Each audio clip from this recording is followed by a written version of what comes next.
Good morning. So excited to continue in the book of Habakkuk today. If I haven't met you, my name is Brandon, and genuinely been looking forward to being able to have this conversation today.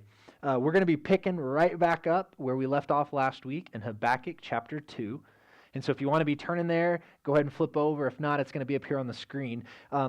The quick reminder of what's happening here is typically these prophets of God gives them a message, and the prophet takes that message and goes and gives it to the people. And the message is always intended to turn the people away from their misunderstanding or their error or their sin and point them back to God. But in this particular instance in the book of Habakkuk, what we have is the prophet taking the problems of the people and having a conversation with God about them. And essentially, Habakkuk has gotten to this place where he's looking around him and the whole world seems to be falling down around him. The Israelites are not in the position of power that he felt like they should be in, and in fact, it was other nations that were rising up and preparing to conquer. And as Habakkuk sees all of these perceived injustices and these awful things happening around him, he's got some questions for God. And he raises those questions, and God goes, actually, things are going to get worse before they get better. And Habakkuk was not satisfied with that answer. And so he says, where we left off last week, starting in verse 1, he says, I'm going to stand at my guard post and station myself on the lookout tower. I will watch to see what he will say to me and what I should reply about my complaint. I love, again, the guts where Habakkuk's like, yeah, God, I didn't like that answer. I didn't like what you responded to my question. I asked when things are going to get better, and you didn't say. You said that you're working on something and you're raising up these people that are these awful, terrible people, and I don't understand why you would say something like that and why you didn't just say this is going to end and you're going to take care of us and everything's going to be good again. So I'm going to sit right here and wait for you to give me an answer that I like, which I don't know if you can relate to that, but I certainly can. Something we need to recognize right out of the gate is that Habakkuk could be standing on that wall, on that watchtower for a long time. Because you see that God's perspective of time is so much different than our own. And it's not that he's not intimately and acutely aware of everything that's going on, but he has this eternal perspective that's really beyond our grasp. We see that reflected here really powerfully in James chapter 4, verse 14, where it's written, it says, yet you do not know what tomorrow will bring, what your life will be. For you are like a vapor that appears for a little while and then vanishes. It makes me think of like the cold morning we have right now where you can walk out and each breath that you take, there's this little cloud, this little mist, this vapor that comes off of your breath, the condensation of you breathing. It's there and it's visible and it's real and it's tangible, and just as soon as you can see it, it's gone again. And what God is highlighting is he's like, you can't even see what tomorrow holds. Your whole world, all of these things that are so important and so big and so, tremendous to you. And their timeline is but a vapor to me. And again, it's not that he doesn't intimately, genuinely care. It's that his perspective is so much bigger than our own. Not only does he genuinely, intimately care about your story, but he's also working on the biggest story ever told, the redemption of the fall of man.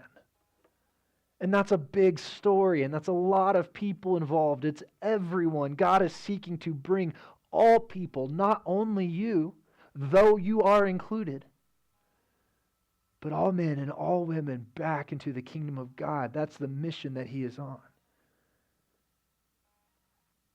So sometimes the answers that we receive from him don't come because the answer that we want is not the answer that he has. And it's because the answer that he has is sometimes just bigger picture kind of thing.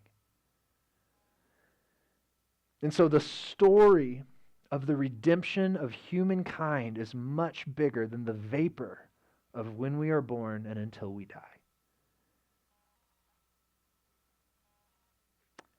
So, with all of that in mind, the Lord now does appear and answers Habakkuk.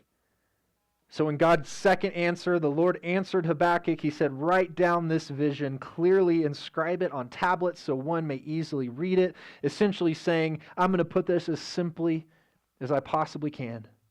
So write it down, make it clear. I'm not going to repeat myself kind of thing, right? God says, I'm going to put this as simply as possible. And he says in verse 3, for the vision is yet for the appointed time. It testifies about the end and will not lie. Though it delays, wait for it, since it will certainly come and not be late. God says, see, the reason you didn't get the answer that you wanted, because the answer that you want isn't going to happen right now anyway. When I told you last time that things are going to get worse, I meant it, but that doesn't mean that I don't have an answer for you. But what you're looking to happen will happen. It's just not going to happen now. But in case you're confused about where God stands on good and evil, or why Habakkuk may start to believe that he's raising up the Babylonian army who do not follow God, who hate and destroy and take advantage of everyone else that they encounter. That's not the answer we want today, but that's not the end of God's answer. So God continues, and he begins to describe how much he doesn't approve of this army that's being raised up. He says in verse 4, look, his ego is inflated. He is without integrity, but the righteous one will live by his faith. He's describing the two possible outcomes here. There's the one who is inflated and without integrity, describing this Babylonian army that's being raised up. But then there are those who are righteous because they live by faith. Not by their acts, not by their performance, not by their wisdom or their knowledge, but by their ability to depend on God to deliver exactly what he says he will deliver. So in this premise of saying, hey, the answer that you want is not coming yet, I'm going to need you to trust me. My righteous people, trust me. But let me describe for those who don't trust me what that looks like.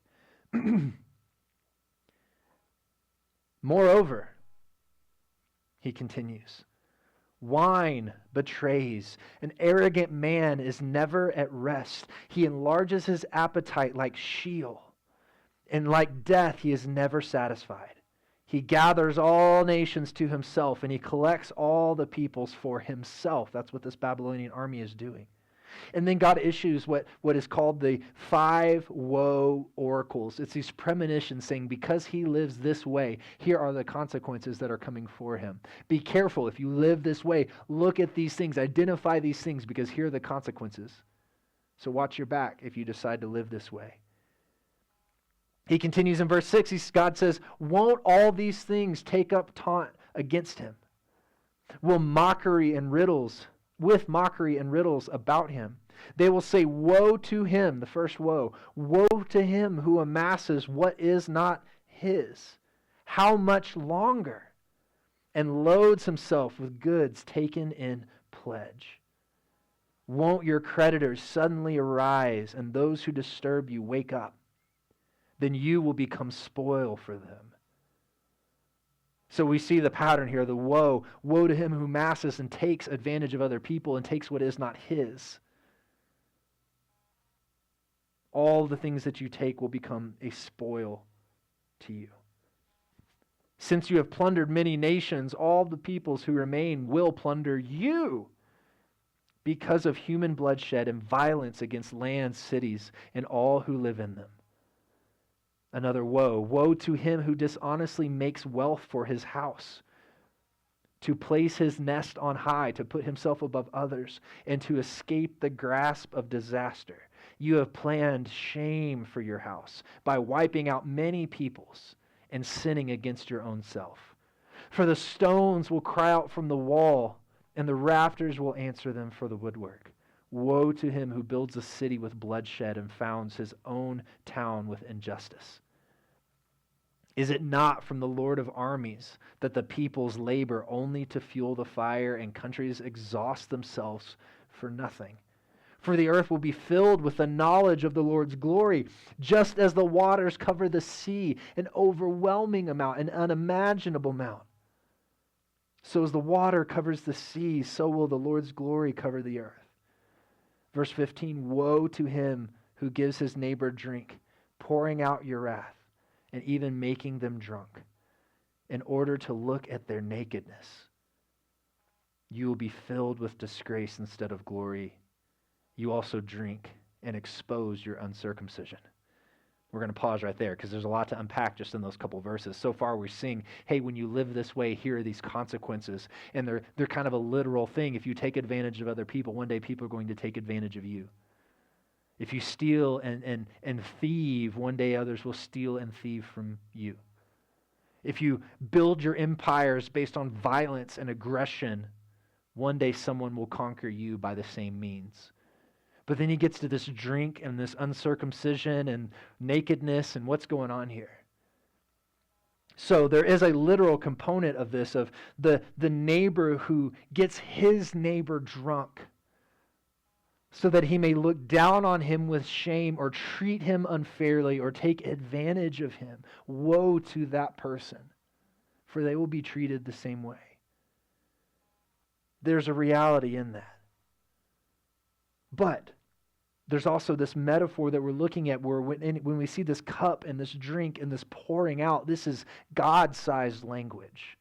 Where we see that God has this cup in his right hand that he holds the wrath of God in. And it's said that he will pour that out on the unrighteous and on sin and on those who hate him.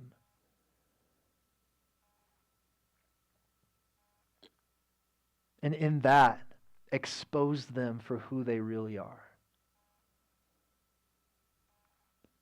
So we see this comparison. Then we say, you will be filled with disgrace when doing this, when treating your neighbor this way. You will be filled with disgrace instead of glory, and then you also will drink this wrath. That you tried to pour out on them, I will pour out on you. And expose your uncircumcision. So that's a weird place to get to, from drinking and nakedness to uncircumcision. What does that mean? What's he getting at here? Because we're not really just talking about the body. What we're talking about is this commitment of God's people. Uncircumcision in the day that this was written, in the day of Habakkuk, was a physical sign of belonging to God. God commanded his people in an act of covenant with them that for them to claim him as their God, the physical sign should be circumcision. Now, Jesus comes along later and corrects us in another teaching, but for them, this was a tremendously important part of their covenant with God. And is something that would have differentiated them from the Babylonians. So you have the circumcised representing God and those faithful to him, and the uncircumcised representing the unfaithful. But he's saying, when you pour this cup of wrath, when you take that into your own hands and you pour that out on those around you, you're revealing your own uncircumcision. You're revealing that you don't truly belong to the Lord. Heavy.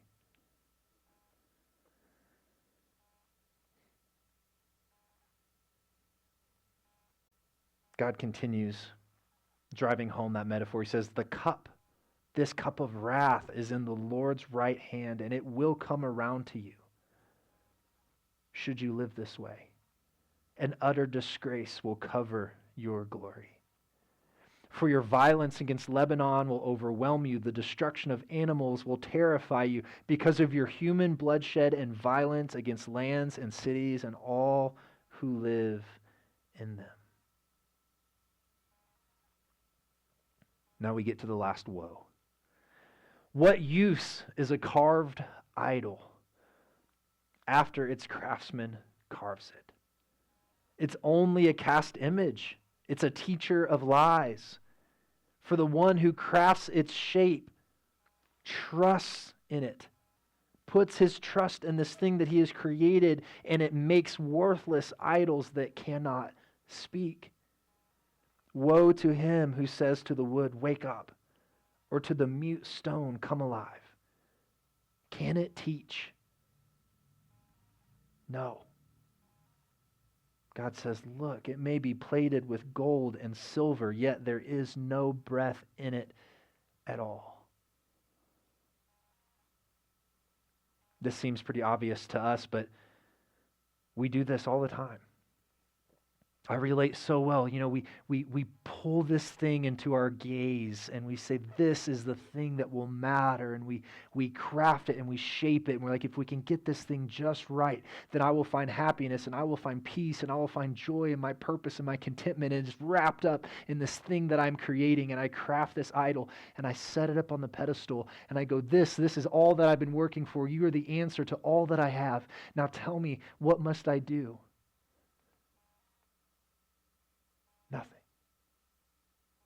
Nothing. And so you're like, well, maybe I just didn't try hard enough, so let me take this thing and I'm going to coat it in more gold and give it more attention and more time and more energy, and I'm going to make this the center of everything that I'm about, and I'm going to set it up there, and still nothing. No answer to the problems that are in my life. And so now I'll make two idols, I'll double it, and I'll make them even better than before. And I'll pour everything I have into these things, and then I will find the answers that I'm looking for. And you build it, and you sacrifice for it, and you give to it, and then you stop and you listen for the answer, and you hear. And in the same way, he's saying, what would you expect from this idol that you crafted out of wood or clay or gold, and you set it on this pedestal and you look to it to give you answers, and it says nothing? Because it is not God. It is some created thing, and we are just as guilty as the Babylonians of taking things that do not belong to us, making them our idol, and worshiping them for the answers in our life. And God says, why are you so surprised when it doesn't speak to you the way that you hoped it would? Because it is empty and mute. It may be plated with gold and silver, yet there is no breath in it at all. But there is breath in our God. So we get a recap of these woes.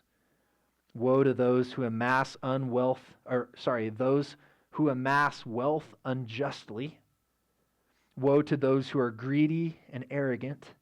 Woe to those who commit violence and bloodshed. Woe to those who are drunk and violent, pouring their wrath out onto this world. And woe to those who worship idols, but are blind to where God is trying to lead them. Now, at this point, we stop and we go, yep, that's those Babylonians. Awful people. Terrible people. But I know in this moment, Habakkuk, his whole tone changes, which we're going to get to in the next couple weeks. But I think as Habakkuk is hearing this description of these unfaithful Babylonians, he begins to see and recognize and hear some of the markers of his own people that are supposed to be loving the Lord, but who instead have taken what is not theirs, poured their wrath out on those who did not deserve it, acted and lived unjustly to build their own wealth and their own power, and created these idols and put them on a pedestal. And he starts going, we're just as guilty. And all of these woes are not just for the Babylonians, but it's for those who hate God and hate his instruction and choose to worship the world. Woe to you. Woe to me.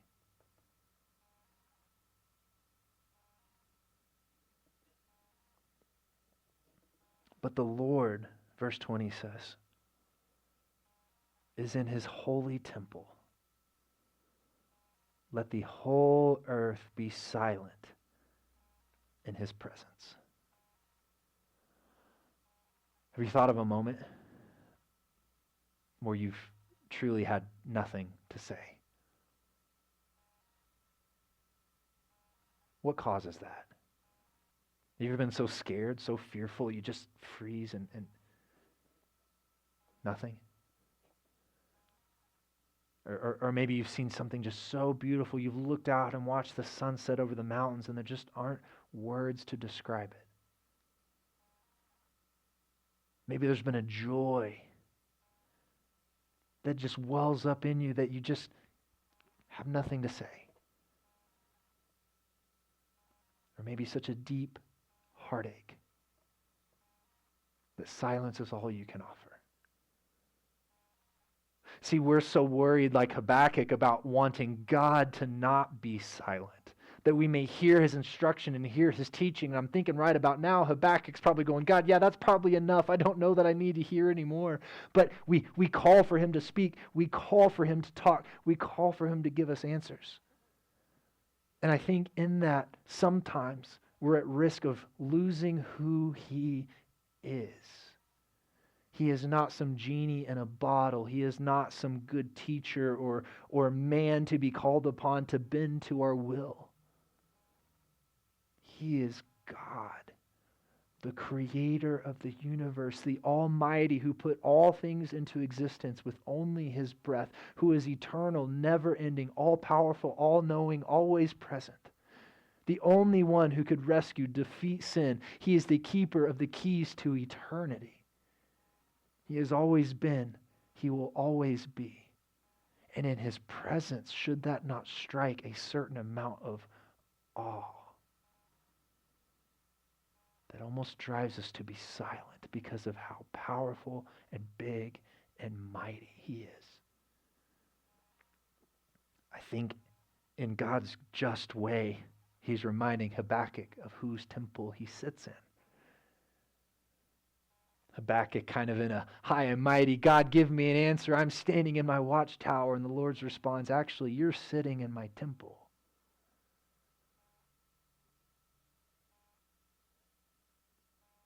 And maybe for a moment you, like this whole earth, should be silent in awe in my presence.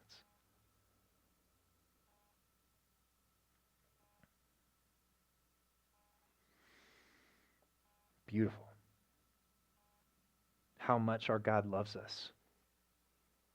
That God who inspires the awe and silence of this world came for us.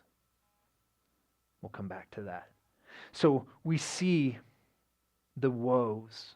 For those who live this way, these are your consequences. For those who dishonor the Lord, dishonor is coming on you. Should you shame and cover up God's glory, your glory will be taken from you.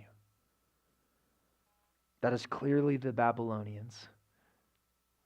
But it's also Israel. And in some ways, fast forwarding to today, it's also us as we disobey and turn from the Lord. Do these things that he has warned us against. The difference is God's intention and response for each party. Let me explain. For the Babylonians, those who hate the Lord, do not obey him, do not know him, ravish this world, destroy other people, and seek vengeance over God's people. What the Lord has for them is destruction. It's wrath. Because of their actions, the wrath of God will be poured out on these people. You ever been around a wrathful person?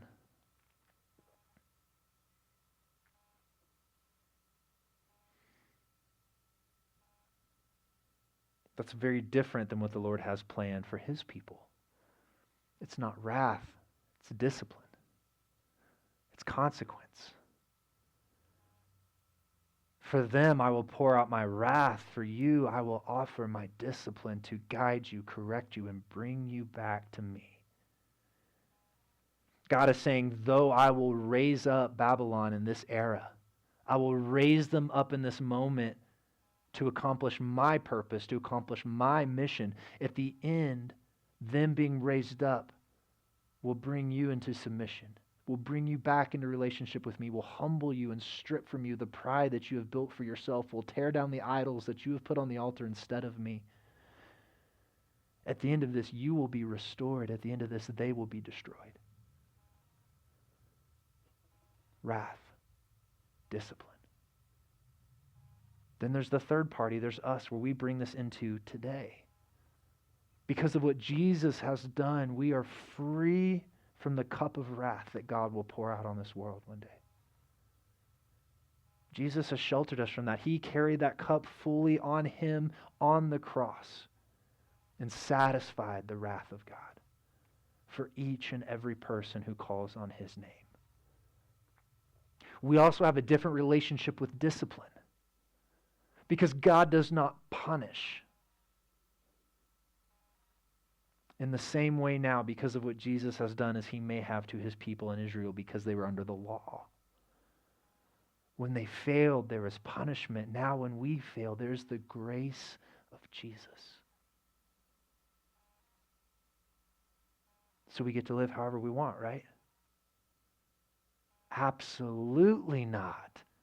These woes apply, but what Jesus gives us an opportunity for in our conviction is correction.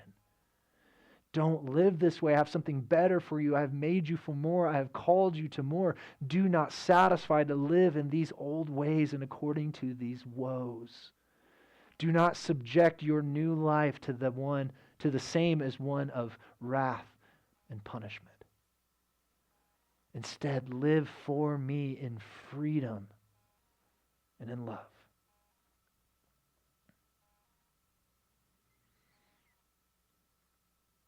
The more that I realize that God is perfect, holy, faithful, and good, the more that I can trust him in his perspective. You see, we get to a place of maturity where we understand the vapor of our life, and instead of giving it to the Lord, we try to control and manipulate and make the vapor everything that we can get, squeeze everything out of it that we can have. And we become protective and defensive of our vapor, and in the moment that we feel like it's being taken from us, we yell and we scream and we kick and we demand more from God. God says, trust me with your vapor.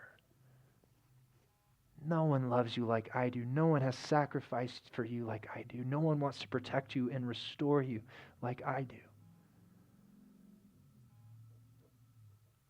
Know that I am perfect, holy, faithful, and good, and I will do more with your vapor than you can ever imagine. But I need you to trust me and trust my perspective.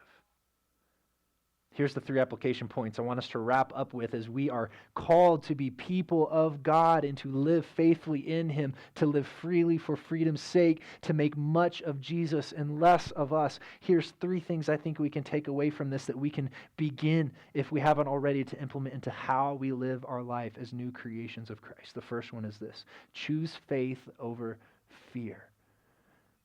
Habakkuk's response to God in the beginning, his questioning, is out of this place of fear of God. I don't know what you're doing, and I'm terrified, and I don't trust that you're going to have the best intention for me.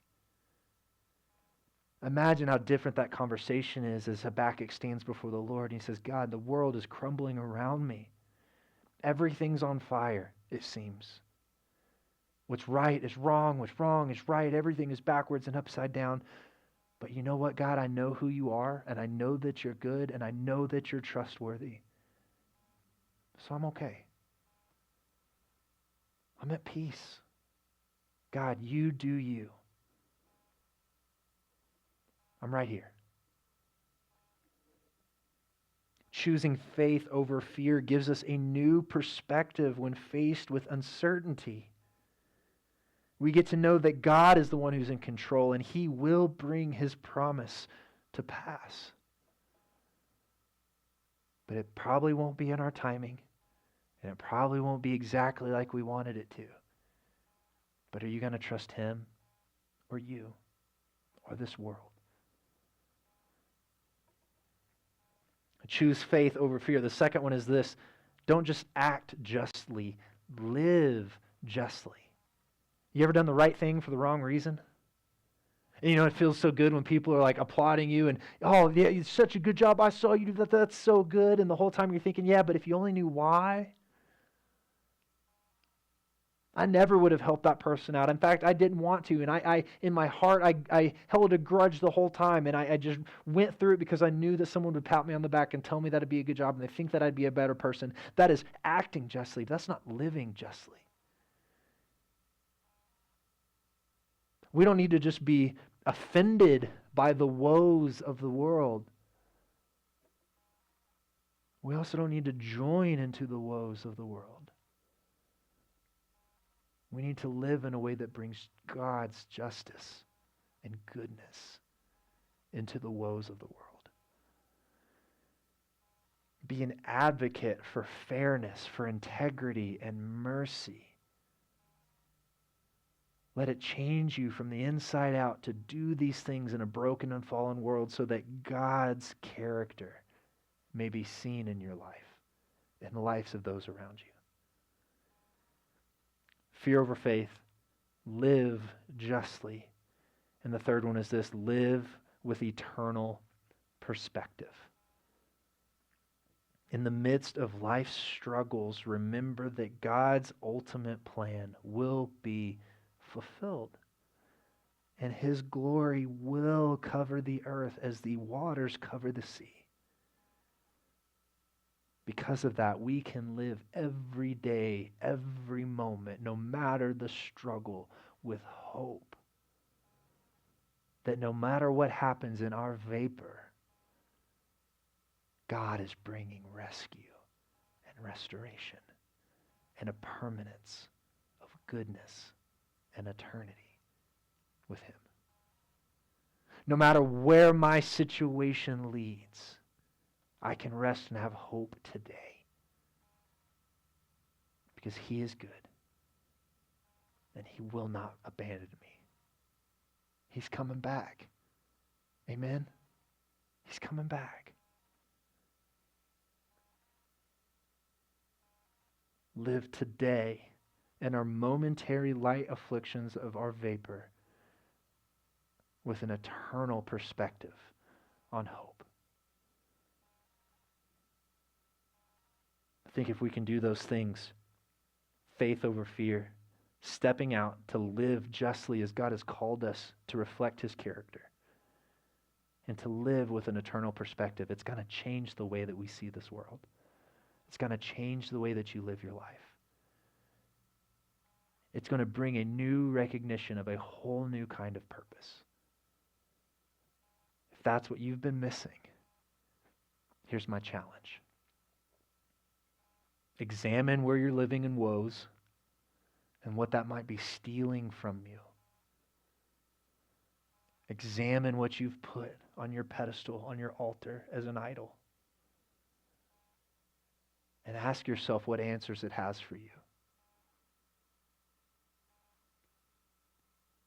And if in your perspective, in your woes, or in your idol, the answer is not Jesus,